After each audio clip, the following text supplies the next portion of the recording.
নির্বাচনে আইনশৃঙ্খলা বাহিনীর প্রস্তুতি নিয়ে জানাতে রংপুরে আছেন সহকর্মী রেদওয়ান হিমেল। সরাসরি যাব তার কাছে। হিমেল।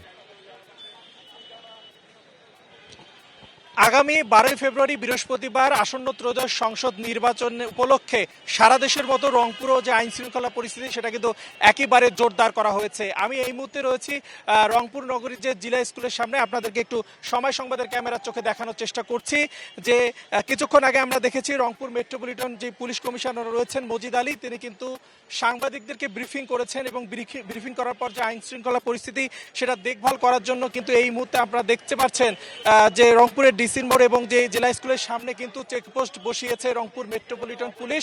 সেখানে যে যানবাহনগুলো রয়েছে সেগুলোকে থামিয়ে কিন্তু চেকপোস্ট বসিয়ে কিন্তু সেখানে আসলে তল্লাশি চালানো হচ্ছে এবং সেগুলো কিন্তু আসলে দেখভাল করা হচ্ছে। সবকিছু মিলে যদি বলি যে এই চেকপোস্ট কিন্তু আসলে গত 3 দিন থেকে আসলে এই চেকপোস্ট শুরু হয়েছে। এরপরে রংপুরে কিন্তু একটু জানিয়ে রাখি, রংপুরে যে 6টি আসন রয়েছে সেখানে মোট ভোটার রয়েছে 25,99,204 জন।